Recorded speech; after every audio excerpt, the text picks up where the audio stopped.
You're a high school graduate working as a janitor. Hut suits you well, loser. Back in middle school, there was this classmate who seemed to have it out for me no matter what.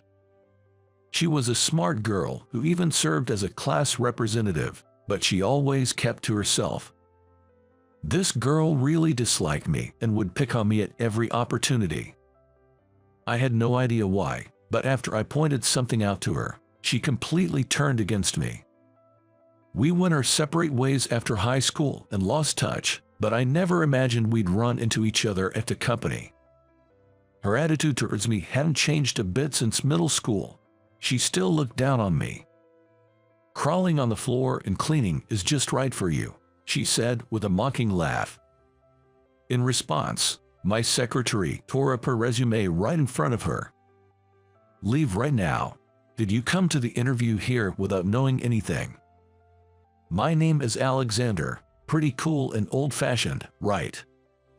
Even so, maybe it was hard for kids to call me that, so in kindergarten, everyone called me Alex.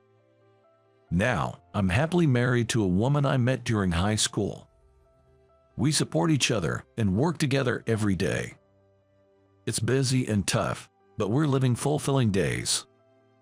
I wouldn't say I have a cleaning obsession, but I really like to clean. I need to keep not only myself, but also my surroundings clean to be satisfied. Each room has a lint roller ready, and there are 2 trash cans in each room.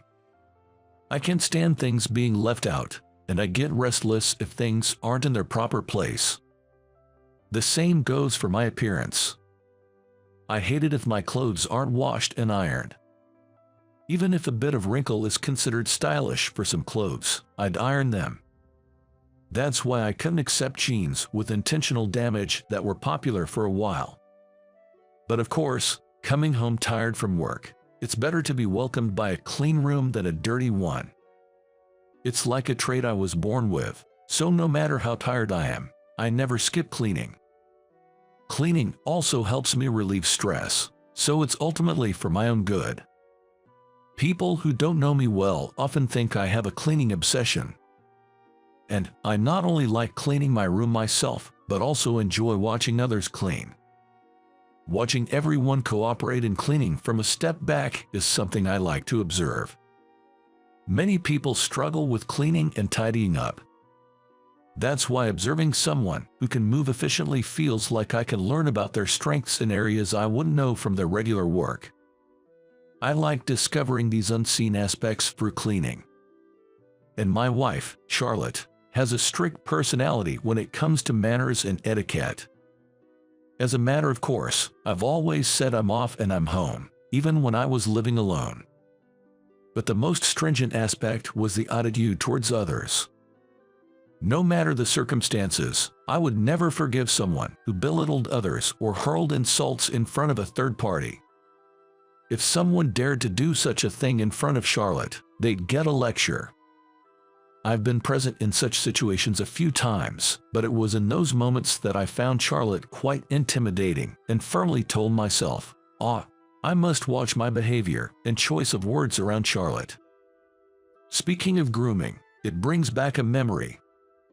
This was back when I was in middle school. I believe everyone has their own values, but there was one classmate who was awkwardly trying to connect with me. This classmate was a girl named Sophia who served as a class representative. At the time, Sophia was one of the top students in our class. Apparently, both of her parents had attended and graduated from top universities, and it seemed like academic excellence ran in her family. Maybe that's why she was raised with the mindset that being the best was the norm. She always kept people at a distance. Winning was expected, and she believed she always had to be on top, leading and giving orders. This belief was as natural to her as breathing. Even though I thought it was a twisted view, I didn't say anything since she seemed okay with it, especially since Sophia was solely focused on her studies. And I was the one who always competed with her for the top spot in our grade. Perhaps because my parents were also academically inclined, I had always had a good memory since I was young. I studied for tests, But if I paid attention during regular classes, I didn't need to cram to score well. I wouldn't say this out loud, though, to avoid sounding boastful. But for me, preparing for tests was just a review. For Sophia, it must have been frustrating not to be the clear number one. In her eyes, I was nothing but an obstacle. I had no intention of competing with Sophia, but by our third year in middle school, she started to make snide remarks every time she outperformed me. "Oh, Alexander, did you have an off day this time? I was feeling a bit under the weather on the test day and thought I wouldn't make it to the top. Was it difficult for you?" She implied that she was clearly at the top of the class and laughed, saying, "Oh, you didn't understand such an easy question. Are you sure you are reviewing properly, Alexander?" While Sophia's grades were indeed excellent, her social skills and grooming left much to be desired. The girls around us were starting to take an interest in fashion and made efforts to look cute within the school rules. But Sophia's interests were solely academic, with no concern for fashion. She had the classic nerdy look, with braided pigtails and thick glasses. But nobody dared to point this out to her. Although Sophia was a top student, her condescending attitude meant she had no friends. She didn't seem to care, though, and spent her breaks reading alone at her desk. Among the girls starting to embrace fashion, she stood out for not fitting in. Among the boys, she was referred to behind her back as the nerdy girl. One day, thinking I was doing her a favor, I decided to give her some advice. "Sophia, aren't you interested in fashion?" "Huh? You know, like trying contacts or changing your hairstyle. Just removing her glasses could change her impression, and if contacts were too scary, switching to more fashionable glasses could still transform her look. And her hairstyle could use a change too. Letting down her braids for a ponytail or even cutting it to a bob could make a big difference. I thought even trimming her bangs could make her face appear brighter. Maybe you'd make some friends then." "Shut up." Sophia suddenly became furious at my suggestion. She stood up abruptly, throwing a book at me. "I don't need to hear that from you. I was just trying to help." "That's called meddling. None of your business. What's it to you anyway? Looks are subjective. I like my glasses and hairstyle as they are. Just leave me alone." Sophia's loud retort drew the attention of the entire class, and from that point on, she looked at me even more critically than before. Even though Sophia glared at me until graduation, I endured it, thinking that our association would end with middle school anyway. Naturally, Sophia's path was to attend a prestigious school. She might have been influenced by the expectations of those around her and her parents. On the other hand, I chose a regular public high school. When Sophia found out, she came up to my desk, puffing her chest out in triumph. "Alexander, I hear you're going to a public high school." "Yeah, so what? It's a shame. I thought I could compete with you here as well. I'm going to the top school in the county, so we might not see each other again." I truly hope so from the bottom of my heart. Continuing to face such an attitude in high school would probably drive me to the brink of stress. I've always been someone with little desire for competition. I don't cling to material things, and I can easily give up something if it means competing with someone else for it. Besides, attending a prestigious school would likely require a lot of money. My family is just an average middle-class household. Both my parents are intelligent, but they've never been interested in climbing the corporate ladder, believing that a balanced life without excess is best. So, we've always lived modestly. That's why I chose a school that was convenient and affordable. There's no shame in it since the school's academic level was average. It was also at this high school that I met Charlotte, who would become my wife. Therefore, I can confidently say that my choice was the right one. My meeting with Charlotte started with me falling for her at first sight. She was straightforward, disliked dishonesty, and had a no-nonsense personality, which seemed to put off some students. But more than that, she was surrounded by many female friends. Charlotte was serious but also knew how to blend in with those around her. Like a typical high school girl, she wore makeup within the school rules and matched accessories with her friends. I secretly admired Charlotte from afar. We were in different classes. Our electives and committees were also different, so I wanted to find a way to connect, but there were no opportunities for interaction. I was almost ready to give up, but it seems that fate was on my side. By chance, I ended up working at the same part-time job as Charlotte, which was introduced to me by a senior. The job was at a small bookstore. Charlotte worked the counter, while I handled stocking new books, weekly magazines, and journals. The weight of the magazines could be quite heavy in large numbers. I was prepared for the physical demand, but by the time I finished, my back and arms ached terribly. During a break, I found myself massaging my back in the storeroom. Embarrassingly, this turned out to be the first chance for Charlotte and me to converse. "Huh, you look beat. Good job, Alexander." "Ah, thanks. We're from the same high school, right?" You know about me."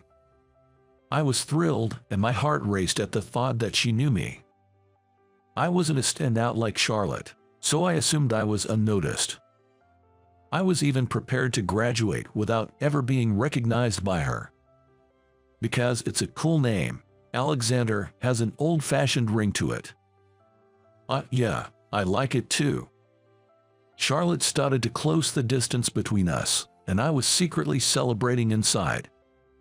After that, we began talking about high school at our part-time job, and even started chatting at school. We would greet each other in the hallways and even started lending and borrowing textbooks. When we ended up in the same class as we moved up the grades, we would often engage in lively conversations in the classroom. Charlotte was always popular, and she was constantly surrounded by people. Feeling anxious about this situation, I decided to confess my feelings to her on the way home from our part-time job. "I like you.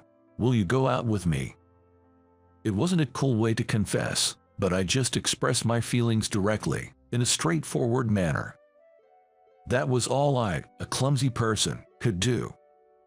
In the dimly lit street after our part-time job, without any romantic atmosphere or mood, Charlotte accepted me. We smoothly started dating from there and graduated from high school. We didn't go on to university together, but instead decided to work at the headquarters, introduced by our part-time job manager. Furthermore, the manager acted as a matchmaker, and they were able to get married. Everything seemed to fall into place smoothly since meeting Charlotte, and I cherished my happiness. One day, as I was diligently cleaning at the company as usual, a shadow fell in front of me. Because I was mopping the floor, I could tell from the feet that the shadow belonged to a woman wearing a recruit suit and high heels. And when I looked up to see the face, I was startled. Sophia. It was Sophia, my classmate from middle school, with whom I had lost touch since graduation. It seemed Sophia had started to care a bit more about her appearance compared to back then. Her glasses were now half-rimmed, and she had a fashionable hairstyle, held up with a black scrunchie. However, her makeup didn't seem quite right, as if she wasn't used to it or it didn't suit her. "Ha ha." Sophia looked down at me and chuckled. She puffed up her cheeks, crossed her arms, and lifted the corners of her mouth. Are you the one crawling around here, Alexander?" "Hey, Sophia, long time no see. Are you seriously doing this as a job, janitor? Haha, oh dear, have you fully embraced being a loser?" As Sophia said all this in one breath, I secretly thought to myself, same as ever. She didn't raise her voice, but her condescending attitude hadn't changed. No, it might have even powered up. "Alexander, you didn't pursue further studies. Even though there are jobs out there even for high school graduates, choosing to be a cleaner, isn't that too much? To think you were my rival during middle school. That's enough. As Sophia continued to look down on me and spew sarcasm, Charlotte's voice sharply cut through.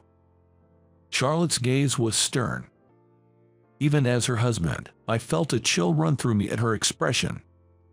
What now? Charlotte, in front of a flustered Sophia, pulled out a document and showed it to us. It was Sophia's resume, with Sophia written in the name section.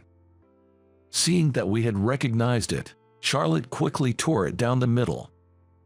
The sound of the paper tearing was followed by more tearing, until it was shredded beyond repair. What are you doing? Do you even realize whom you were talking to? Huh? The person cleaning over there, that's our president, Mr. Johnson. President? Seriously, coming here without even researching the president of the company you're applying to? We don't need to interview someone like you. Please leave. Charlotte pointed sharply towards the exit, and inside, I thought, scary. While Sophia was busy studying at university, I had been working hard at the headquarters, learning the ropes from seniors and superiors. Through hard work and gradually improving performance, the president advised me that I was better suited to starting my own business rather than working under someone else. He was truly kind to me until the end, passing on books that inspired him during his own entrepreneurial journey, and even taking me to networking parties with other business owners, introducing me to many valuable contacts. With such support from those around me, Charlotte and I discussed it and decided to start our own company. I was actually aware that Sophia had applied to our company. When her application came through, I wondered if it was some mistake, but enough time had passed since middle school, and Charlotte thought it was okay, so I let her application proceed to the interview stage. Charlotte was in charge of everything that followed. I trusted Charlotte's judgment and strictness in manners. She has a keen eye for people. That's why I entrusted her with the roles of my secretary and HR director. Our company, though small, has successfully attracted talented individuals and expanded its business. I believe this success is solely due to Charlotte's exceptional ability to evaluate people. As the HR director, Charlotte took action against Sophia. Even if you were a classmate of President Johnson, it doesn't matter. We don't hire people who lack the basic etiquette expected of a working professional. What do you mean? I graduated from a top university in active service. So what? Weren't you the one who always had it in for him during middle school, always acting snide towards him? In the professional world, your academic background isn't as important as having common sense and basic decency. Sophia fell silent under Charlotte's relentless words. Essentially, Charlotte was saying Sophia lacked common sense. If you still want to join our company, carefully consider what I've said and start over from square one.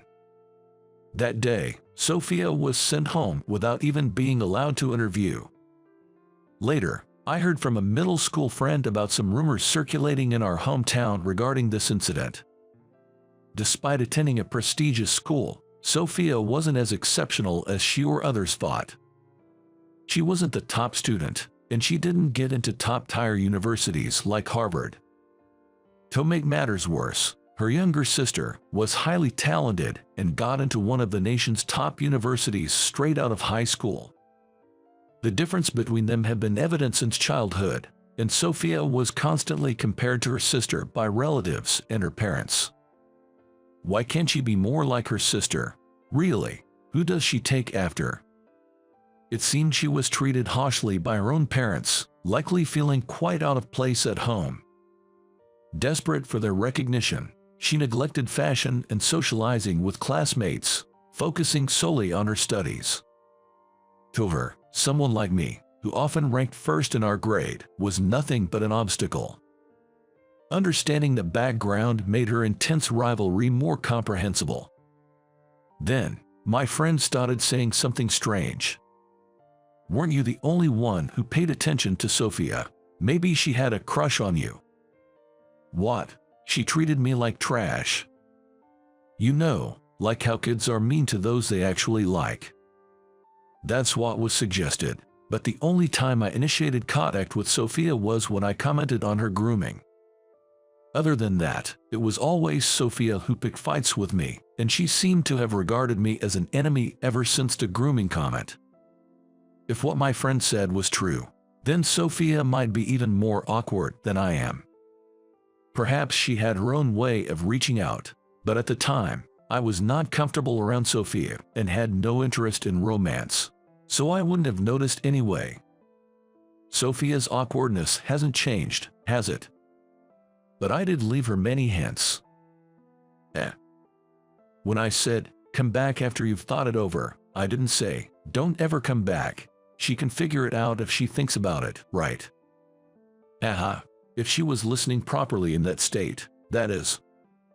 Even though I heard about it from you, I didn't expect it to be that bad. She seemed like someone not used to dealing with people. Faced with Charlotte's sharp assessment, I could only offer a wry smile without a response. Sophia might have been harshly judged by her family, but she was undoubtedly intelligent. With her intellect and capabilities, I hope this experience frees her from her past constraints and helps her rediscover her true potential. Once she calms down, she'll notice the hints Charlotte gave her, and I hope she'll come back for another interview. I sincerely hope that everything moves in a positive direction. I don't want to go swimming. I never liked my weekly Wednesday lessons. Yet, I also look forward to Wednesdays, because it was the only day I could meet a certain girl. She was from a different school, and I could only see her on lesson days. I always waited for this girl named Jessica at the entrance of the swimming club. Whenever I saw Jessica coming alone, I kept waving at her vigorously. "Hey, Michael." "Hey, Jessica." Before we knew it, we became close friends. For me, that alone made my day happy. In first grade, I might have been precocious, but that was when I experienced the feeling of liking a girl for the first time. That was the beginning of my first love. My name is Michael Parker. Now, I work as a substitute teacher at a certain high school while coaching the swim team. Seeing the freshness of the 10th grade team members reminds me of the swimming lessons I hated. My first ever lesson was swimming. It wasn't something I started out of my own will. It was forced upon me by my parents' wishes. Every week, my mom would never let me skip, no matter how much I cried and resisted. Remembering how much I cried and fussed over just an hour of lesson once a week, I feel embarrassed, but it also brings back memories of my first love. It was the 4th time I went swimming. Like always, I was crying and screaming at the entrance, not wanting to go. Then, a girl approached me and taking my hand, she said, "Let's go together." That was my encounter with Jessica. The tears that had been flowing stopped abruptly when this unfamiliar girl spoke to me. Back then, in first grade, I was accompanied by my mom, but Jessica entered alone, changed, and came out to the pool side. Her confident behavior made me feel embarrassed about myself. After that, I stopped crying at the entrance of the swimming club. When I started showing up at the pool side without crying, Jessica began to look out for me when I was alone. "You came without crying today." Though I was a bit irritated by her slightly condescending tone, I was thrilled to be spoken to, and my heart raced. Trying not to let her see through me, I awkwardly boasted, "Yeah, I like swimming too." I was uttering words I had never thought of before. Afraid of putting my face in the water and opening my eyes, I pushed aside my fear and tried hard not to look uncool in front of Jessica. "Wow, you did it. Look, I can open my eyes underwater." I experienced the joy of being able to do something I couldn't do before. Since then, I started looking forward to Wednesdays, which I used to dislike. Because Jessica went to a different school, I could only see her on swimming lesson days, As we both got better at swimming, we shared our joy together. As I continued with the lessons, swimming became enjoyable for me. For me, Jessica was both a great rival and a dear friend. Fueled by the desire not to lose and the desire to learn together, I could see my swimming skills improving. I, who was once afraid of putting my face in water and opening my eyes underwater, managed to swim 25 meters in freestyle. Jessica, seeing my joy, was as happy for me as if it were her own achievement. As a child, I thought such days would go on forever, as if it were the most natural thing. Yet, one day, Jessica unexpectedly missed the lesson. I thought it was just a one-off absence, but she didn't come the next week or the week after that either. Mr. Johnson, what happened to Jessica? Jessica, due to her family's circumstances, she moved away. That's why she quit at the end of last month. What? More than the fact that Jessica had quit, I was shocked that I hadn't been told anything. That day, I was so down that I couldn't even hear what Mr. Johnson was saying, and I couldn't focus on my practice. I hardly knew anything about Jessica, who I could only meet on lesson days since she was from a different school. I didn't know her home address or phone number, so there was no way to contact her. However, I didn't quit swimming. I thought that if I continued swimming, I would surely meet her again someday. That was about all I could come up with as a child. I joined the swimming team as my extracurricular activity when I became a junior high student. I, who could barely swim 25 meters, was able to grow to the point where I could swim 100 meters and compete with others. If Jessica was still swimming, she might recognize me when my name was called at a competition. That was the only reason I practiced so hard. Thanks to that, I became a swimmer who could set records at competitions. Still, I couldn't happen to meet Jessica by chance. Gradually forgetting Jessica's face and voice, I became a high school student. I decided to go to a local high school that was enthusiastic about extracurricular activities, intending to choose the swim team again. The day after the entrance ceremony, I entered the classroom nervously in my brand new uniform.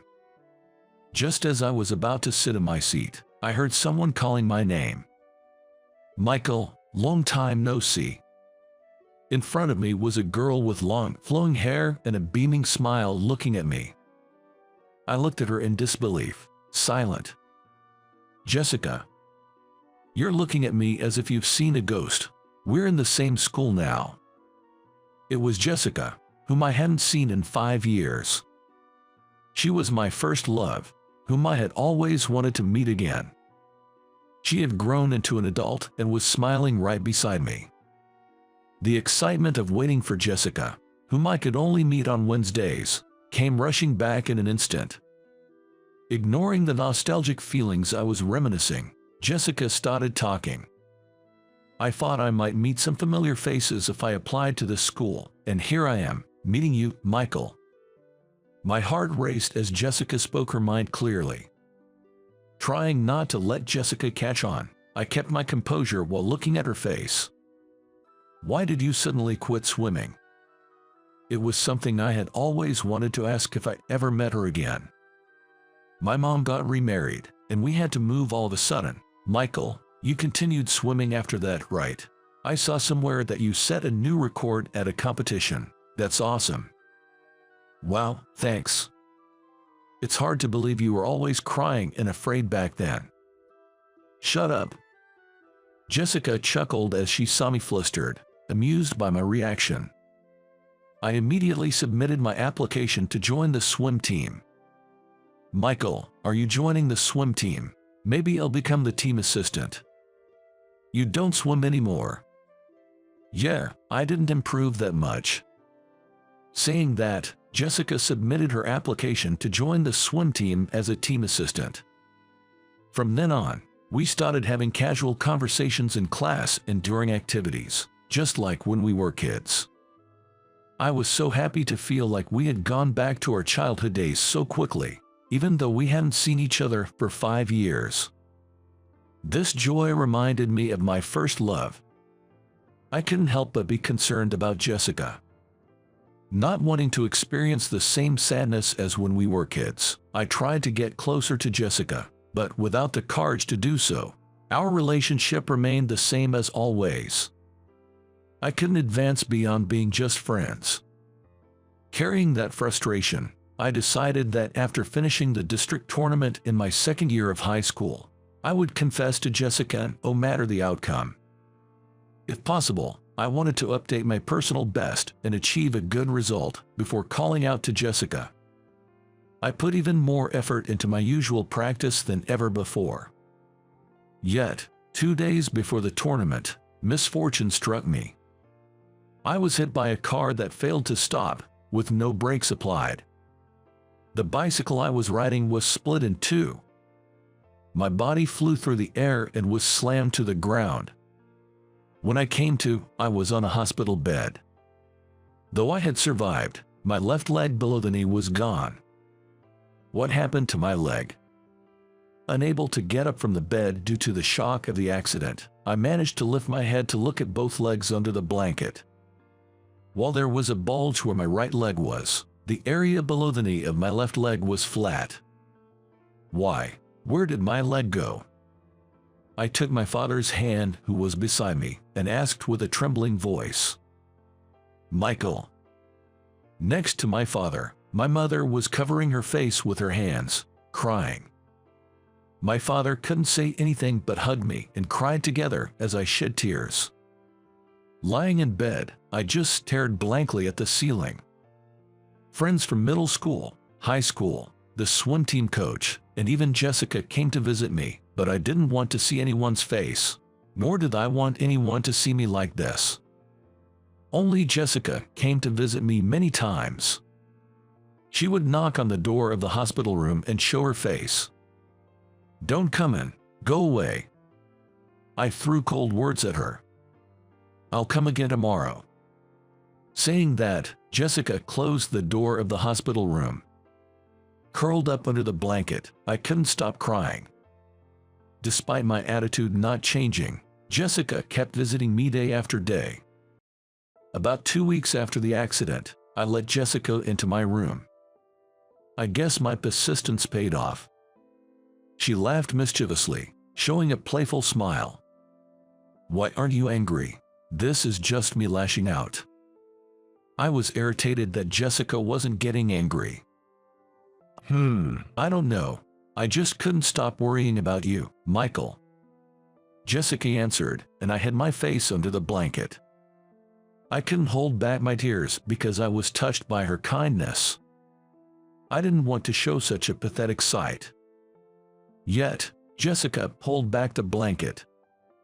"You're crying, right, Michael? You haven't changed at all, from the past to now. When you want to cry, cry boldly." Hearing those words from Jessica, my tears suddenly stopped. She had seen me crying many times when I was a child. Pretending to be cool now wouldn't change the impression of me being a crybaby. I don't know how to act now that I'm like this.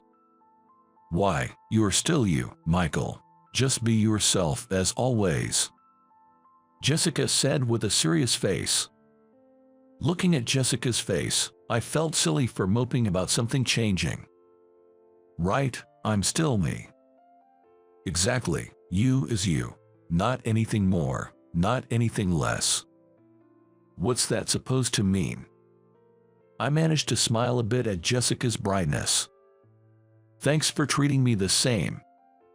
"Hey, what's that about? It's not very like you, Michael." "What do you mean, not like me?" Finally, I found the courage to face my current situation. I started to think about the fact that I was still alive, even after losing my leg. Up until now, I had spent most of my time practicing swimming. When I thought about what would remain of me now that swimming was taken away from me, I was filled with nothing but anxiety. However, Jessica, knowing my anxiety, or perhaps by coincidence, came to visit me every day. We engaged in mundane conversations. talking about things that happened at school or about a television show we watched the day before. Just that was enough to alleviate my anxieties. I began walking practice with a prosthetic leg and was discharged from the hospital when I got used to it. Months later, I returned to school. Upon returning to school, I consulted with Mr. Williams, who was both my class teacher and the swim team coach. Addressing my concerns about the future, Mr. Williams said, "For 17-year-old you, there are many possibilities ahead. Carrying a handicap might be tough, but it also enables you to empathize with those in weaker positions. How about becoming an amazing teacher like me?" "Hey, Mr. Williams, you're amazing." I deadpanned at Mr. Williams's joking remark, which made him laugh embarrassingly. But seeing Mr. Williams, I genuinely started to want to become a teacher. The first person I shared my newfound dream with was Jessica. "Hey teacher, you'll have to study hard from now on. I'll help you study." We started studying together in the library after school. Then, I went to university to pursue teaching, and Jessica went to a different university. Even though we were heading down separate paths, my desire to be with Jessica as before grew stronger, and I finally confessed my feelings during our graduation ceremony. Jessica was delighted, and I was at the peak of happiness. Whenever I experienced such happiness, my thoughts inevitably turned to swimming and the records I had set. I didn't have a specific goal of participating in big tournaments, but I was proud of my swimming achievements. Yet, due to the sudden loss of my leg, my life as an athlete ended in an instant. I knew there were people swimming with handicaps, but I couldn't forgive myself for not being able to swim as before and stop swimming altogether. However, the human heart is selfish, and I found it sad to completely let go of something. Jessica seemed to sense my mixed feelings. That's why, for the first time, she brought up something she had never mentioned before. "Why don't you try swimming again, Michael? For your health, you know, there are swimming classes at school too." I felt as if Jessica saw right through me, and out of embarrassment and frustration, I yelled at her. "How could you understand how I feel?" That was our first fight since we started dating. It was more of a one-sided outburst from me than a fight, and Jessica just listened without saying a word. After the fight, we didn't contact each other. We, who used to exchange trivial emails every day, suddenly went about 2 weeks without any communication. I wanted to apologize by email many times, but the longer I waited, the harder it became to say. Determined, I went to Jessica's university to apologize in person and waited for her. A few minutes later, Jessica appeared at the main gate. As I was about to call out to her, I noticed she was with a guy.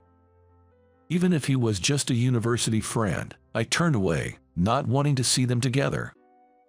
At that moment, a thought crossed my mind.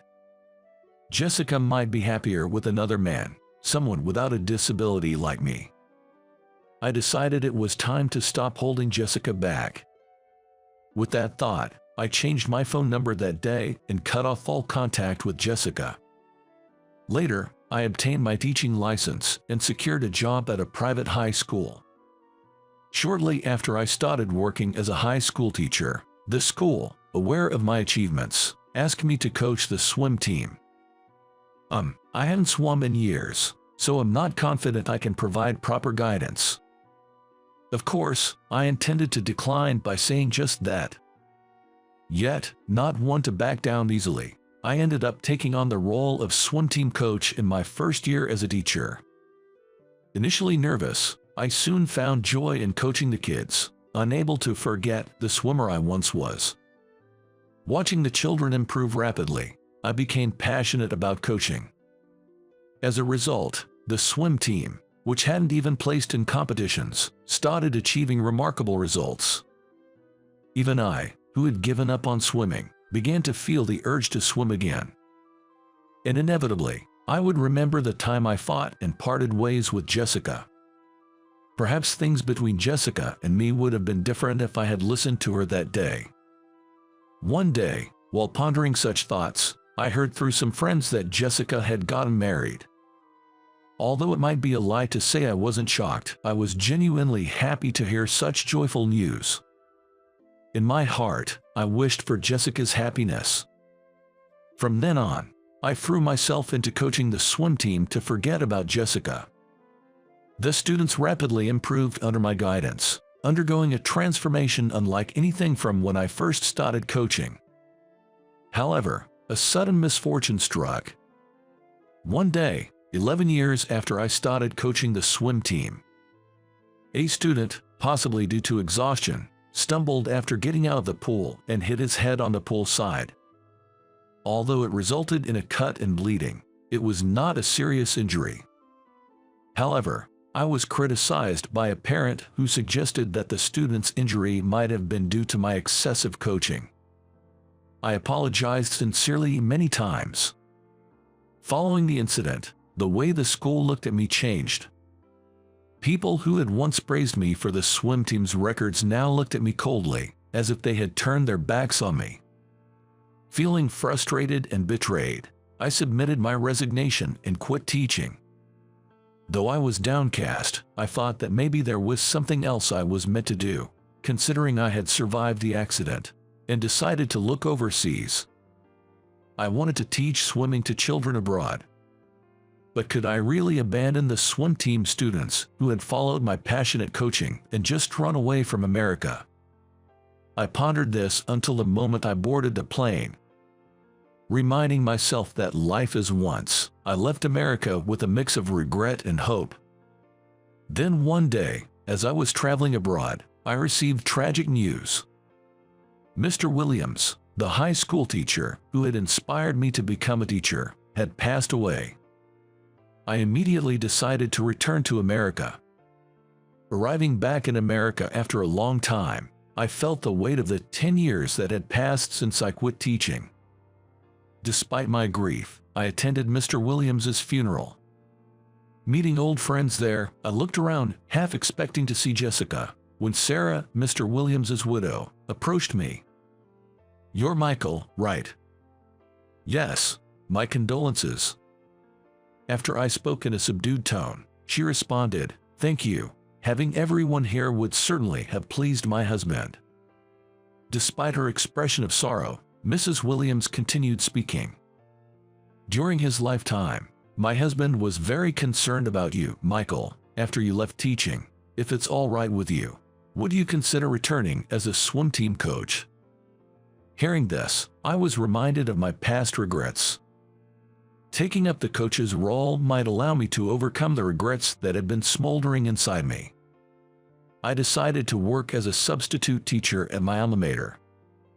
As soon as I returned to the familiar pool for daily practice, a flood of memories, both sweet and bitter, rushed back to me. "Hello." While I was standing dazed by the poolside, a cheerful voice of a girl called out to me. Her voice was so similar to Jessica's that I turned around in confusion. "Are you the new coach by any chance?" "Nice to meet you. I'm Michael Parker." "I'm Megan, the swim team captain. Nice to meet you." "Isn't the practice supposed to be off today?" "Yes, but I feel weird taking a day off, so I came to do some strength training." "Wow, you're quite serious, huh?" "Mr. Parker, you used to practice here, right? I saw the shields and trophies in front of the staff room." "Ahaha, those were the glories of the past." And so, after 10 years, my job as a teacher at my alma mater began. Soon after, I encountered someone special. On a day, some parents came to watch the extracurricular activities. That's where I found Jessica. It seemed like an illusion at first, but Jessica was talking with Megan, the student. "Look, Mom, that's Mr. Parker, our new coach." "Hey, Michael," Jessica murmured, standing there stunned. "Hey, Mom, you know him." Megan's words didn't reach me, and I was looking at Jessica as she said, "We were high school classmates, right, Mr. Parker?" "Jer, it's quite a surprise to meet a classmate like this." "Jessica, whom I met after a long time, had a few wrinkles on her face, showing the passage of time, but she still had the same smile as before. On another day, Megan, having learned that her mother and I were classmates, told me about her family background without being asked. My dad and mom were classmates in college. Then, my dad passed away when I was in my second year of middle school. Now, it's just the two of us. She shared this with a smile on her face. You might think so what? But Mom was looking at a photo of her and you together the other day. She didn't notice I was behind her. She quickly hid it, but she still kept it all this time. I couldn't meet Megan's gaze. I've never seen it before, and she was really close with my dad, but maybe meeting you again unlocked something that was sealed away. Hearing this, I remained silent. After that, my feelings for Jessica seemed to resurface, and she was all I could think about. I couldn't look properly at Megan, her daughter, even though I was the coach. The more I tried to focus on my job as a swim coach, the more Jessica's face would appear in my mind. Meeting Jessica again under these circumstances made me wonder if it was a gift from God. This time, I wanted to make Jessica happy. From the bottom of my heart, that's what I felt. On a day when there was no club activity, Jessica came to the practice venue alone for some reason.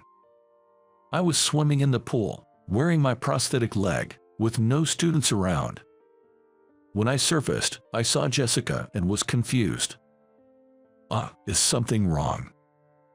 Actually, my daughter asked me to come watch today's practice, but today is an off day for the practice, isn't it? I immediately realized that Megan had been considerate. Megan. I wonder if Jessica noticed her daughter being considerate. She was laughing as if she found it amusing. Before I could say anything, Jessica started speaking first. Your swimming is just like it used to be. I'm relieved to see you still swimming. No, it's different. Meeting you made me want to swim again. I finally apologized for the day we had a falling out. I'm sorry for yelling at you that day. I thought you'd be happier with the man you were with, so I changed my phone number back then. The man? You mean my husband? He told me it was okay to have someone else in my heart. Jessica looked down, embarrassed. He made me happy, but Jessica seemed about to say something but held back. I'm going to live honestly from now on. I don't want to give up swimming, and Struggling to find the right words, I mumbled, but Jessica was smiling at me. So, like when we were kids, would you support me again? Jessica laughed softly and extended her little finger towards me. What, really? It's a pinky promise. This time, don't disappear without me knowing. I extended my right pinky and made a pinky promise with Jessica. A single tear rolled down Jessica's cheek. After that, we talked about many things. Jessica shared her feelings about moving away due to her mother's marriage, the fight we had, and how suddenly she lost contact with me. She openly shared her joy at our reunion when I became her daughter's swim team coach, not hiding anything from me. Jessica's confident demeanor hadn't changed from when we were kids to now, making me feel somewhat pathetic for not being able to be honest about my feelings. Still, determined to respond to Jessica's willingness to be by my side, I vowed never to leave her side again. Looking into Jessica's eyes, I made that solemn promise in my heart. Show me where that incompetent loser works.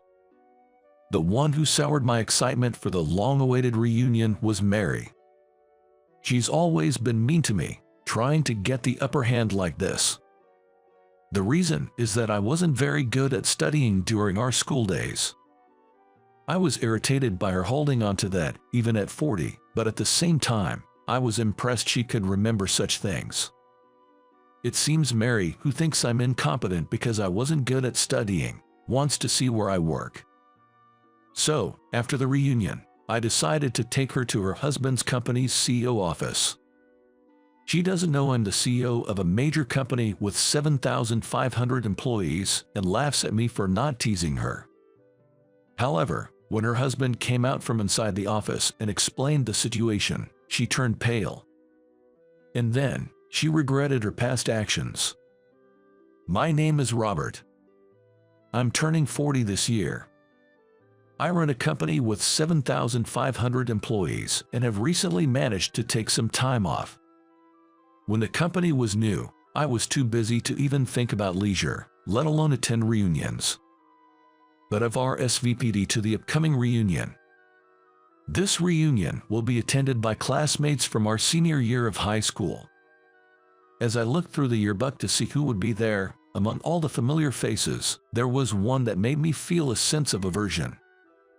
That person was Mary, who used to lead our class. She was a kind of leader in our class, always in charge of organizing class events and was part of the so-called popular group. Looking at Mary's photo, I couldn't help but remember the past. I think it was sometime in our senior year. Unfortunately, I ended up surrounded by girls after a seat change. For someone like me, who enjoyed whispering with friends during class, it wasn't exactly the best environment. Then, an incident happened. That day, my close friend was absent, and I was eating lunch alone. Surrounded by groups of girls at the surrounding desks, I felt slightly uncomfortable as I popped a side dish into my mouth. Hearing the beautiful chirping of birds from outside, I instinctively wanted to see the view and looked up towards the window. At that moment, I made eye contact with a girl nearby. That girl was Mary. "Hey, what are you looking at? You were just staring at my chest, weren't you?" I was just trying to look outside." "What? Are you saying I misunderstood?" "No, it's not like that, but..." For some reason, she was convinced I was looking at her chest and kept accusing me throughout lunch break. Moreover, her voice carried across the classroom, turning the suspicion into a source of cold stares from classmates. No matter how much I tried to explain, Mary seemed determined to paint me as a bad guy. Eventually, the classmates' misunderstanding was cleared, but that was the start of the harassment from Mary and her friends. "There you go looking my way again. It's creepy, so stop it." "I told you, I'm not looking at you." "Sure you're not." Accusations like these were frequent, and sometimes they'd even hide my textbooks. My classmates and friends always came to my rescue, but Mary never stopped her harassment. In fact, her anger only grew when she saw I had support, escalating her behavior. For example, she'd write fake love letters to call me out, only to ridicule my earnest waiting, or she'd give me a different meetup location for a class party. Luckily, I was supposed to go to the party with a friend, so I managed to get to the right location. Mary didn't stop her harassment until we graduated. I have completely forgotten about her after graduation, but it seems she'll also be attending this reunion. Despite a slight sense of dread, I was looking forward to seeing my old classmates after such a long time. 1 month after receiving the invitation, the day of the reunion finally arrived. Having finished important work the day before, I was ready to fully enjoy the reunion today. With a mix of nervousness and excitement, I headed to the venue for the reunion. This time, it seems there are many attendees, so a slightly more upscale venue was chosen. The plan was to use a luxury hotel as the venue, with a participation fee of $100 per person, which is a bit on the higher side. But at 40, most people can afford that amount without much trouble. I took the elevator to the designated floor and checked a guideboard. Upon arriving, I handed an envelope containing the participation fee to a classmate at the reception and entered the venue, where several people had already arrived. Looking around, I immediately spotted Mary. Wanting to avoid her as much as possible, I tried to move to the edge of the room, but unfortunately, I seemed to have caught her eye. Noticing me, Mary happily hurried over. "I never thought you'd attend the reunion, Did you actually pay the fee? It's been a while. I just handed it over at the reception. Really, you probably had someone else pay for you. I paid with my own wallet, actually. Right from the start, Mary was throwing snide remarks my way. I thought she might have matured at 40, but she's just the same as she was in school. My faint hope that we might get along now was dashed, and with a slightly slumped shoulder, I decided to go get a drink. I headed for the drinks to shake off Mary, but somehow, she followed me. She then started asking various things, like what job I'm doing now and how much money I have. Hey, where do you work now? Well, you can't say, can you? My husband, you see, works at a major corporation and is incredibly handsome. Stumbling over my words, Mary took it as a sign that I worked somewhere unmentionable and began boasting about her husband. They met at a mixer and got married quickly. She can live on her husband's salary alone, so Mary became a homemaker. And now, they're blessed with 2 children and living a comfortable life. Well, I'm not like you, a poor person. Poor person? Yeah, you were never good at studying back in school. That was decades ago, wasn't it? It seems Mary still remembers my struggle with studies and teases me about it. While I'm irritated that she's still hung up on it even at 40, I can't help but admire her memory for such things. Mary, who has always been called pretty, had grades similar to mine, yet her self-esteem is quite high. It would be fine if it was just high self-esteem, but it's troubling because she tries to put others down to lift herself up. The classmates seemed to hear Mary's voice, visibly frowning, but she didn't care and kept bad-mouthing me. As the reunion went on, I enjoyed catching up with old friends, but towards the end, Mary cornered me again. Show me where that incompetent poor person works. My workplace. Yeah, you must be free after this, right? Take me there. She seems to still want to look down on me. I hesitated a bit, but it would be annoying to leave her with the wrong impression, so I decided to take her to my workplace. All right, meet me in front of the hotel after the reunion is over. I'm looking forward to it. You're probably working in some rundown building, right? Later, Mary and I met in front of the hotel and took a taxi to my workplace. My office is in a prime location in downtown. As the taxi got closer to downtown, Mary began to get restless. When I got out of the taxi in front of a certain building, she started looking around nervously. Where's your workplace? Right here. This building in front of us. This building is your workplace. Oh, I get it. You must be working as a cleaner or security guard here, right? Seeing the sizable building, Mary, perhaps flustered, started talking under the assumption that I was dispatched there rather than working there. But I am the CEO who manages this entire building, and I need her to know that. I interrupted Mary's speech to tell her the truth. You might want to deny it, but I'm the CEO of the company in this building. Well, what? CEO? I could believe you're an employee, but CEO is stretching it too far. Is it? I started this company from scratch about 10 years ago and became the CEO. Don't lie, there's no way you could be a CEO. Show me some proof. When Mary demanded proof that I was the company's CEO, I pulled out my business card holder from my pocket. I carefully extracted a business card and presented it to her with both hands. Mary took the business card from me and scrutinized the text as if she could bore holes through it. See, it clearly says CEO. Does this convince you? I won't believe it just because of this. Anyone can forge a business card. Why are you so unwilling to accept that I'm the CEO?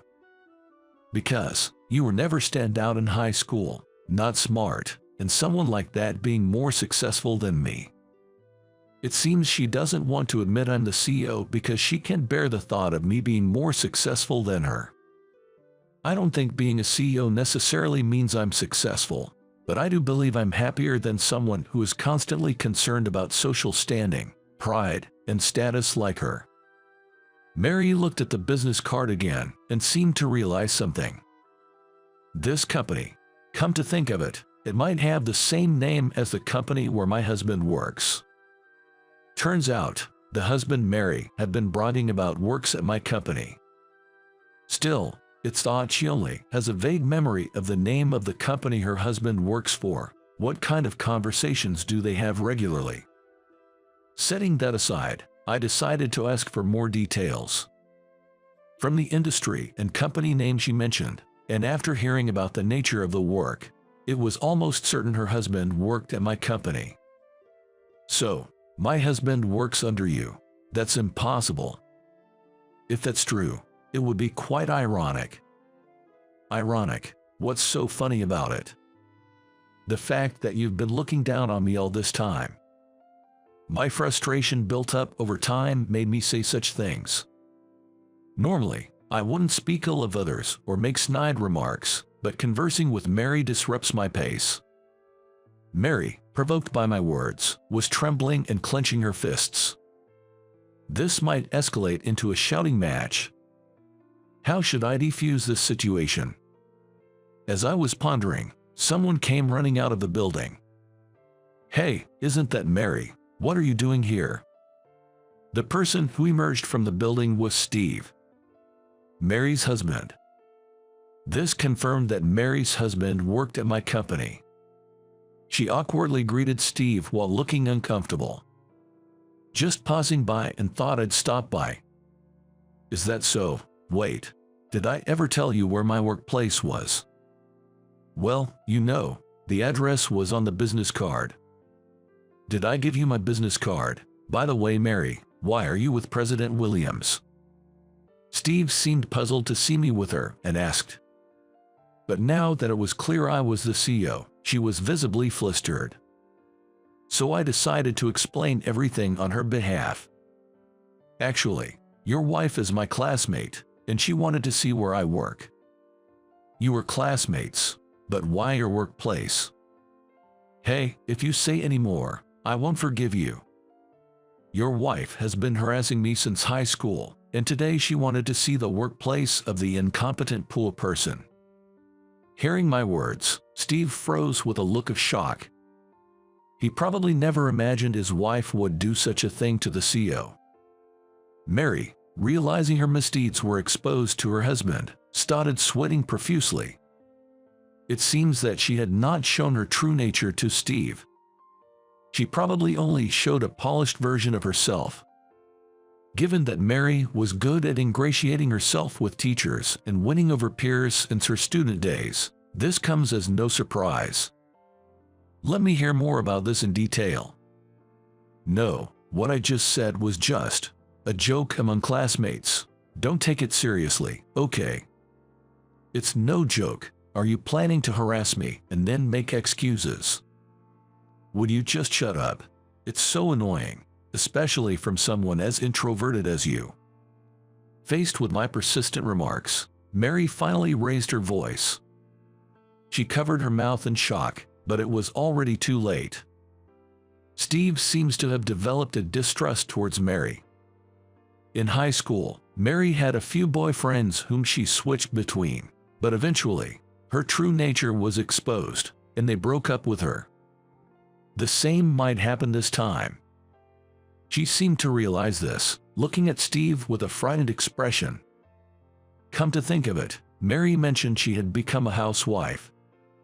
If they were to talk about divorce now, it would surely lead to a massive confrontation. However, Steve did not immediately suggest divorce. But he seemed unable to forgive his wife for being rude to me, and said this. "Mary, I'm disappointed in you. I thought you were a good wife. I didn't do anything, it's true. Believe me, not this person. There's no way he would lie. Besides, actually, the kids have come to me with some concerns too." Concerns about what? It seems the kids have also noticed Mary's unpleasant character and have discussed it with their father, Steve. Considering the numerous troubles she has caused at the kids' school, they are under a lot of stress. from dominating conversations among mothers to demanding preferential treatment for her child from teachers. I couldn't help but nod as Steve told me these stories. I haven't seen Mary since our senior year of high school, but somehow, I can imagine. I had hoped you had become a better person, but it seems I was wrong. I don't have time to deal with you right now. Go away. Hey, how dare you speak to him like that? As an argument between Mary and Steve heated up, I decided to leave the scene. Staying any longer would only involve me further.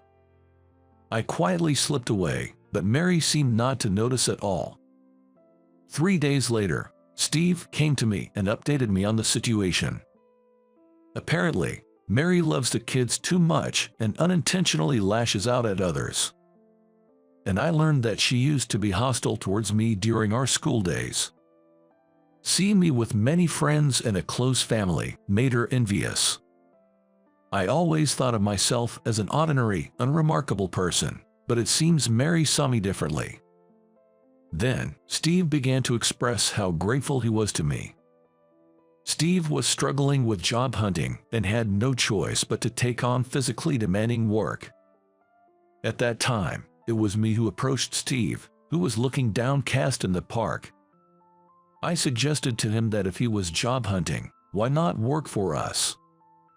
Back then, we had just started the company, so we couldn't pay much, but now that the company has grown, I believe we're providing a salary that matches his abilities.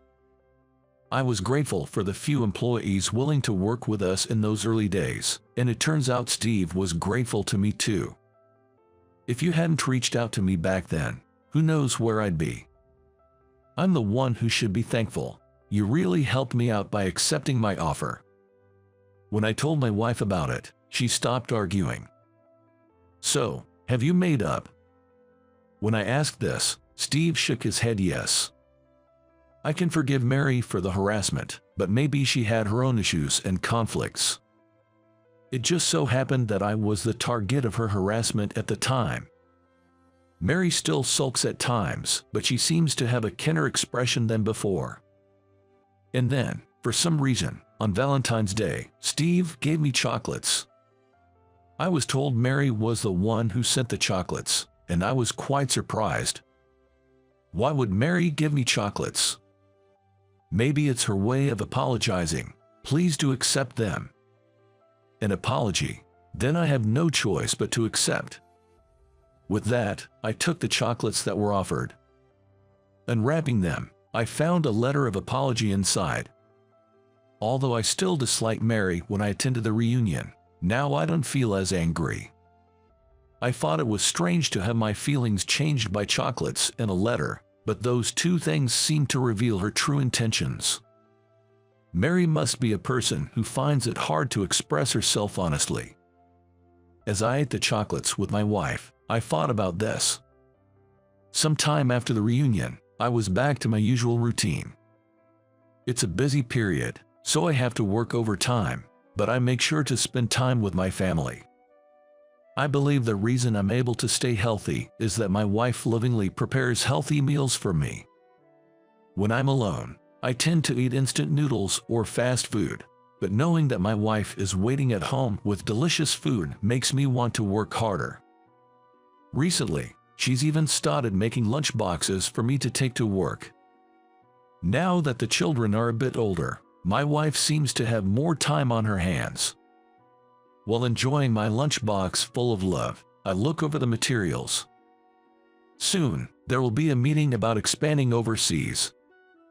Driven by the desire to make our company known worldwide, we are preparing for this international expansion. It might get busier, but that just means making more time. Even when busy, whether having dinner with my family or staying up late eating instant noodles, even when staring down documents in my computer, I feel happy. It's like I can really feel alive. Having a job to do and a family to care for is more than enough for me. I'm going to fire a ridiculous person who helped a woman who isn't worth a penny. I was late for a business meeting because I was helping a woman in a wheelchair at the airport. That's why I was fired from the company today. but I don't regret it. I'm sure if I had ignored her, I would have felt a nagging sense of guilt every day. As I was packing to leave the company, the manager, Bill, came running frantically. "Mr. Hayes, you need to see the news right now." President Hayes's face drained of color. Not knowing what was happening, I looked at TV and saw the woman in the wheelchair that I had helped. In the next moment, I understood everything. Yes, actually she was. "My name is Tyler. I'm 28. I'm just an ordinary office worker at a care products company. I've been working for this company since I graduated, and recently, as the company's sales performance improved, my income has slightly increased. I was, of course, happy about the company's growth. However, I felt a bit uneasy about the way the company was doing business. This was because, under the direction of Bill, who is my manager, we had started adopting a sales style that prioritized pushing products over considering the benefits for our customers. While we were creating reliable products, and this sales style did increase our transactions, I questioned the practice of selling products to people who didn't need them. I once confronted Bill about our current sales approach, but he wouldn't even listen. "Bill, shouldn't we change our sales approach a bit?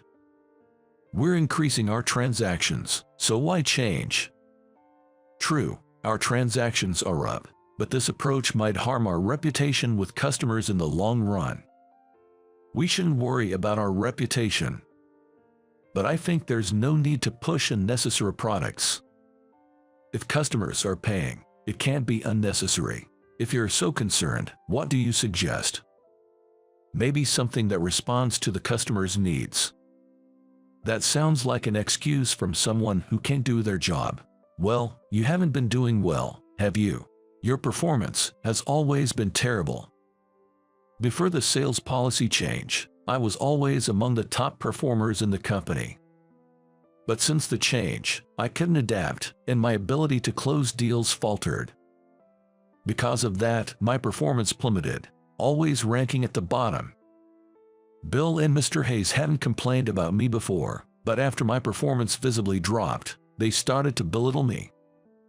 Complaining even though you perform poorly is troublesome.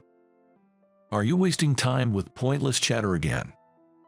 Then Mr. Hayes came to check on the office work. Seeing him, Bill stood up respectfully. "Mr. Hayes, good to see you." "Good to see you." "Tyler, are you troubling Bill with your nonsensical talk again? Listen to this, he's saying our sales policy is wrong." "Wrong? Bill's strategy has been contributing to the company's growth and is, in fact, a success, isn't it?" "No, I just wanted to adopt a sales style that meets the customer's needs instead of forcibly selling them unnecessary products. If we keep worrying about the customer's needs, our performance will only go down. You don't need to worry about that." "But if you have time to make such comments, why don't you go out and make some sales? This is why people call you a failure." "I'm sorry. Bill, I know it's tough, but please make sure to take good care of your subordinates." "Yes, my apologies." After saying this, he left the office. Afterward, Bill blamed me for getting scolded by Hayes and burdened me with a lot of menial tasks. Since then, Bill has been assigning me menial tasks almost daily, leading to days filled with overtime work because I couldn't finish during regular hours. Rumors of my confrontation with him spread throughout the company, and the employees became afraid to voice their opinions to Bill or Mr. Hayes. Still, I don't think my ideas are wrong. Thinking I wouldn't bend my principles, I continued to work hard. As usual, I took the last train home, completely exhausted. The one who always warmly welcomed me home was my grandmother. My parents have been stationed overseas for work since I was young, so I live with my grandmother, who has difficulty walking, to help her and assist with her medical appointments. Taking care of my grandmother while working is not easy, but as someone who has always been a grandma's boy, I've never felt it to be a burden. Welcome home, Tyler. You must be tired from today. Hi, Grandma. You've been coming home quite late recently, and you look unusually tired. Work has been busy lately. I'm okay. Are you sure? You're not worrying about something, are you? She has always been kind to everyone and sharp at noticing even the slightest changes. I thought I was acting cheerful around her, but it seems she saw right through me. I confided in her about my work troubles and conflicts with my supervisor. So that's what's been happening. Yeah, I wonder if I have no choice but to follow the supervisor's approach to secure contracts. How have you been conducting your sales recently? I've been listening to the customers and recommending only what they need. It seems to make them more satisfied. I even tried the sales style Bill suggested once, but it didn't suit me. Then I think you should do what you want to do. But that won't improve my performance, and I might end up getting fired. But I don't think it's right to lie in your sales. Grandma, do you think what I'm doing is right? I don't know much about sales, so I can't say who's right, you or Bill, but I think it's right for you to stick to your principles. Grandma. Hearing her words made me feel validated, and I found myself tearing up. She always told me to be someone who can act for the sake of others. Those words have stayed with me, influencing my attitude towards work. She has always lived by those words herself, having a kind nature that doesn't allow her to ignore someone in trouble. Thanks to her personality, she's well liked by our neighbors and is a well-known figure in our community. I deeply respect my grandmother for all that she is. Even in my current company, there were times I almost compromised my beliefs, but I kept acting on my own terms, believing in her words. But it makes me happy. What makes you happy? That you've been holding on to what I said all those years, even now as an adult. Well, when you were told so many times to act for the sake of others, you start to think you should. But acting for the sake of others can be quite difficult, actually. Is that so? Think about the people around you.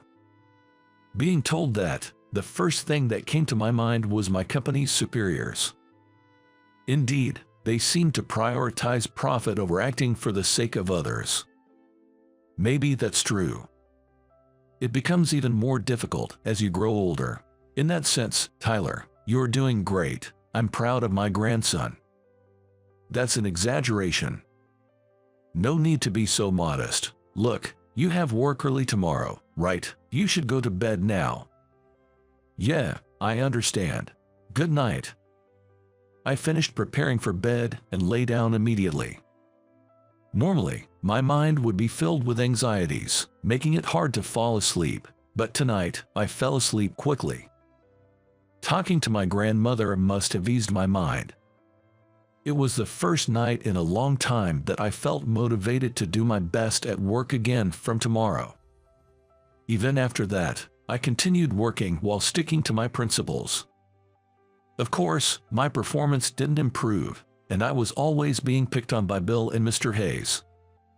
Overtime became a daily occurrence, and I would return home late every night. You're always slow at work, and your performance is at the bottom. You're really a burden. I'm sorry. I wish you could bring in a big deal for once. A big deal? Well, it's probably impossible for you, but anyway, I need this task done by today. By today, but there's only 30 minutes left until the end of the workday, and I still have other tasks pending. You can't even do that. Other employees manage more work within the time. Understood. I'll take it on. Days like this continued, and sometimes I missed the last train and had to stay overnight at the office to work. Yet, remembering my grandmother's words, I never bent my principles. One day, when I visited a regular client, something unexpected happened. I'm really grateful for everything you've done for us, Tyler. No, I should be the one thanking you. I truly appreciate it. The fact that we can have such pleasant transactions is thanks to you always listening sincerely and explaining the products carefully. That's too kind. I'm just doing what I believe is right. I was wondering if I could entrust this to you, Tyler. Huh? There's a certain company looking for a new trading partner. I thought, how about Tyler's company? Really? Which company would that be? It's Johnson Corporation. Johnson Corporation, that's a major company, isn't it? Are you sure I'm the right person for this? Yes, I'd like to ask you specifically. They value not just the product quality but also the character of their partners. So I can trust you with this. Our company does take pride in our product quality. I'm honored that you think so highly of me. So, will you take it on? Yes, please count on me. Through the client, I managed to get in touch with a major corporation. A few days later, I received a call from Johnson Corporation. And unbelievably, a deal worth $100 million was decided, with me in charge. When Bill learned that I had secured a deal with Johnson Corporation, he was quite shocked. You secured a deal with Johnson Corporation? Yes, it seems to be a significant deal. This isn't some kind of mistake, is it? No, it's not. This is a matter of the company's future. Yes, that's why I was hoping Bill could join the negotiation as well. Of course, I'll join. I'm even thinking of replacing you with a more capable employee for this. Before I knew it, Mr. Hayes had stormed into the office, probably having caught wind of the situation. Everyone in the office turned their attention to us, wondering what was happening. Is it true that we've secured a deal with Johnson Corporation? It seems Tyler was the one who managed it. You did? How? It was through a connection with a regular contact we have. This is crucial for the future of our company. Would it be all right to replace Tyler with another employee for this negotiation? No, that's not working. It's his connection after all, and more importantly, the other party has specifically requested Tyler. They requested me. Yes, so make sure you don't embarrass us. Also, I'll be joining the negotiation as well. You will be joining too. Of course, the fate of our company is at stake here. Bill, make sure you accompany us properly. Understood. And so, I, along with Bill and Mr. Hayes, began to prepare thoroughly for the negotiation. We meticulously planned the negotiation content and presentation, and I was made to practice the presentation over and over. For a while, the company's focus was mainly on preparing for this negotiation. Despite receiving numerous criticisms, I accepted them all and continued to practice repeatedly. This way, I was able to prepare thoroughly and be in the best possible shape for the negotiation. On the day of the negotiation, I was reviewing the presentation materials until the last minute. Noticing this, my grandmother spoke to me. Today's the day of that big negotiation, isn't it? Yeah. The company we're negotiating with is located far away, so I have to take a plane, and I'll be staying there tonight. You're always so busy, but do your best today. Yay, I'll definitely make the negotiation a success. Don't push yourself too much, just do as you always do, and I believe you'll succeed. Thank you, Grandma. Although I had been very tense, this exchange with her helped ease some of that tension. I left the house, reassuring myself that I would be okay. Today, we were supposed to meet directly at the negotiation site in the company. So, I headed to the airport to catch my flight.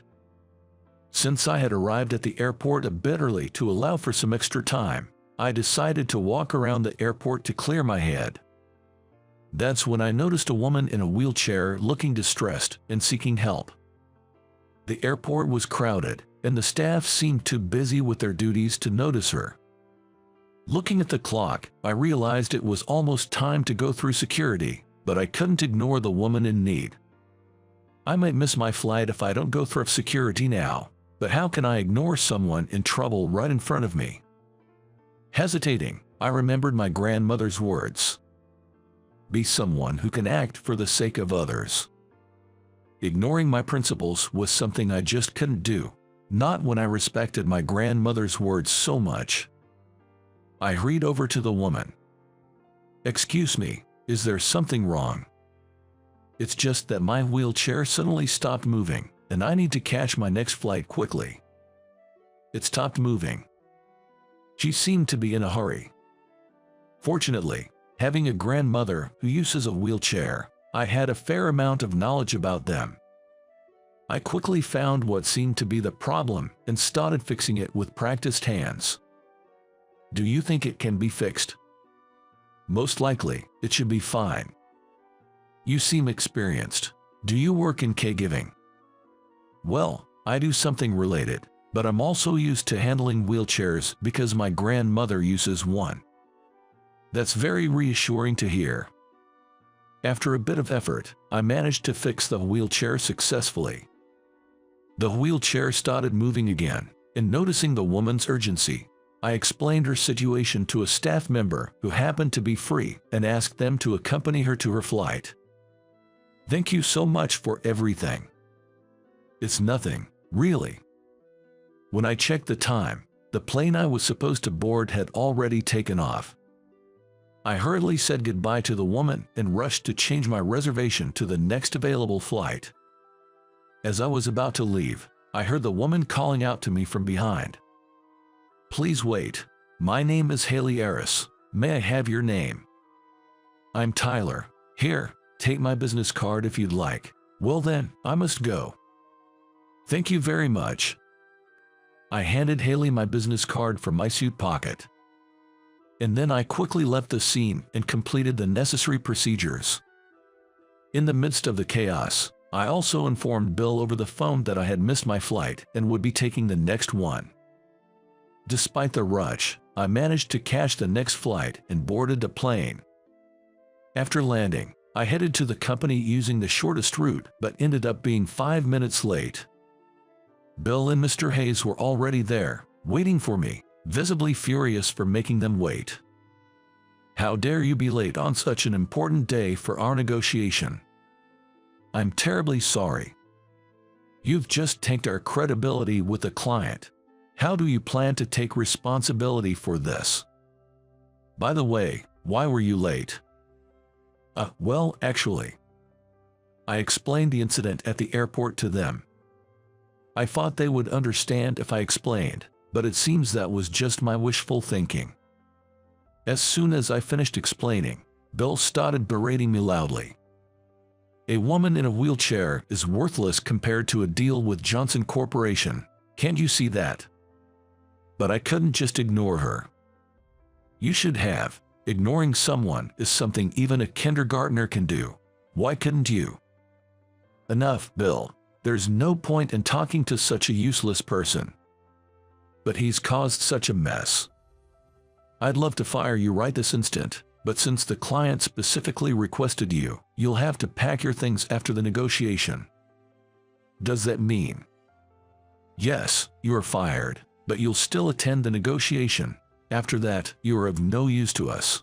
Bill and I will lead the discussion, so don't bother doing anything. But I've practiced so much. Please let me try. Don't you get it? Someone who prioritizes worthless trash over their job doesn't need to do anything. You're just in the way. At a loss for words, I couldn't respond to their harsh criticism. While we were arguing, a staff member from Johnson Corporation appeared and led us to the president's office. We were told to wait a bit for President Johnson to arrive, so we sat on the sofa in the office, enveloped in an awkward silence. Bill and Mr. Hayes continued to grumble about me in hushed tones. Reaching my limit, I stood up to leave. Then, a familiar figure appeared on the TV in the president's office. It was Haley, the woman I had helped at the airport. Haley seemed to be giving an interview on the news. Look, Bill, the woman in the wheelchair is on the TV. Oh, she's pretty. It's a pity she has a disability. Even as their conversation reached my ears, I was shocked to see Haley on TV, realizing she was someone significant. Haley is on TV. Why? To my astonishment, Haley started talking about the incident at the airport with a smile on her face. Actually, on my way to the studio, my wheelchair broke down at the airport and I almost missed my flight. But then, a salesperson from Hayes Company fixed my wheelchair and escorted me to the gate. We also value personality in our employees, and I hope they can be inspired by him. Of course, we're proud of our excellent staff. Hearing her interview, Bill and Hayes exchanged looks. Hayes, about that interview just now. No way, that can't be it. Then, President Johnson finally appeared in the office. Sorry for the delay. Not at all, it's totally fine. We apologize for taking up your time. We're really sorry for our subordinates' behavior. It's okay. By the way, you saw my daughter on the news just now, right? The salesperson she was talking about was you, wasn't it? It seems so. Seems so. You are quite humble. You are truly a wonderful person. Let me thank you on behalf of my daughter. Thank you very much. No, I just did what anyone would do. That's right. Well, since Mr. Johnson has said so, let's just let bygones be bygones regarding Tyler's tardiness this time. But earlier, you said I was fired. Be grateful that kind Mr. Hayes is forgiving you. They cut me off as if to silence my words. The two of them pressured me as if to say not to speak any more unnecessary words. Thank you for your generous understanding, Mr. Johnson. Shall we proceed to the negotiation? But as we were about to start the presentation, he stopped us. No need for that. Does that mean? They, seeing his positive reaction to me, were perhaps hoping that he would accept the deal. They smiled with joy. Does this mean the deal is set? You truly have an eye for quality, to recognize our value without even needing a presentation. Yes, it seems his reputation is well deserved. Then, let's sign the contract right away. As Mr. Hayes was about to pass the documents, Mr. Johnson made an unexpected statement. Sign. I never said anything about making a deal. They were puzzled. Why not? Doesn't no need to talk mean you'll make a deal with us? What do you mean by that? Well, the reason is clear. I can't make a deal with people who insult my daughter. My daughter? We never said anything of the sort, right, Bill? It must be some misunderstanding. No misunderstanding. You were speaking ill of my daughter on TV. On TV? No way. Yes, that no way. Just then, a familiar female voice was heard as the door opened. There sat Haley in her wheelchair. They turned pale, realizing who she was. We had no idea she was your daughter. Please forgive our rudeness. We deeply apologize. If it wasn't my daughter, would you say people in wheelchairs are worthless? I can't work with people harboring such vile thoughts. Please leave. This can't be happening. President Johnson had them leave. As I was about to follow them out, he called out to me. Wait, your name was Tyler, right? Yes. Weren't you just told by Mr. Hayes that you were fired after this negotiation? Yes, I was told I'd be fired after this, as I'd no longer be needed. How do you know about that? Our company places a great emphasis on character, so during negotiations, my father always monitors the attitude of our business partners closely. Even a slight misstep, and he's willing to call off a deal. He's that strict. So, you've been monitoring us since we arrived at the company. If that made you uncomfortable, I apologize, but I believe that while profit is important, what's most essential is the ability to empathize and act considerately towards others. His words reminded me of my grandmother's teachings.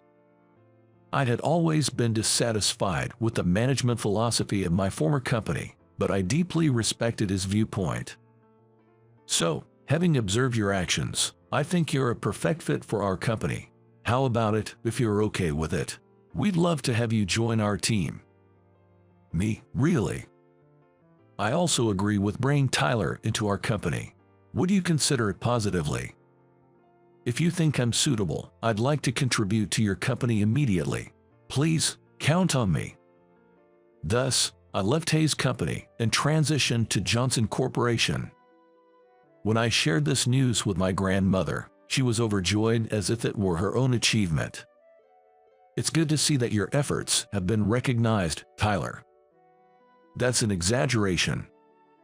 What are you saying? Your parents overseas are thrilled. Moving to such a prestigious company is amazing.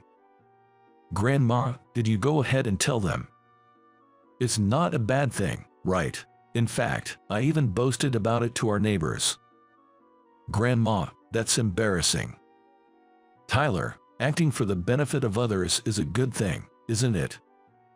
Yay, if Grandma hadn't taught me that, I might not have found such a great company. Thank you. I didn't do anything. You achieved this on your own, so be more confident in yourself. All right. Thus, even after joining Johnson Corporation with a recommendation from Mr. Johnson himself, I never became arrogant but continued to work in my own way. As a result, my efforts were recognized, and I quickly climbed the career ladder. Meanwhile, Hayes Company's reputation declined due to the incident. Furthermore, it seems that by not adopting a more customer-centric approach, we failed to secure additional purchases, leading to a decline in performance and bringing the company to the brink of bankruptcy. Later, I reunited with Haley at the company and even went out to dinner with her. By then, Haley's health had improved to the point where she could walk without a wheelchair. The dinner was nerve-wracking, but her bright and kind nature felt like a saving grace to me. This restaurant's food is delicious, isn't it? Jess, thank you for inviting me. Let's drop the formalities. Are we the same age?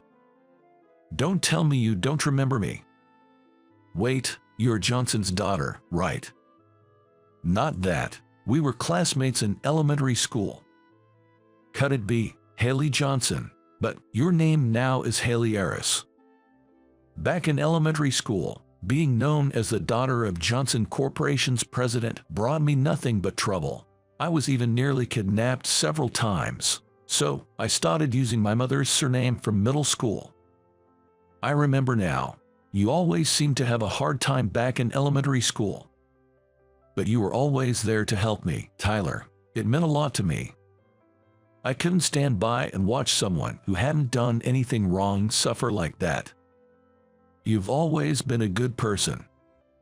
Not really. Plus, I couldn't ignore a pretty girl.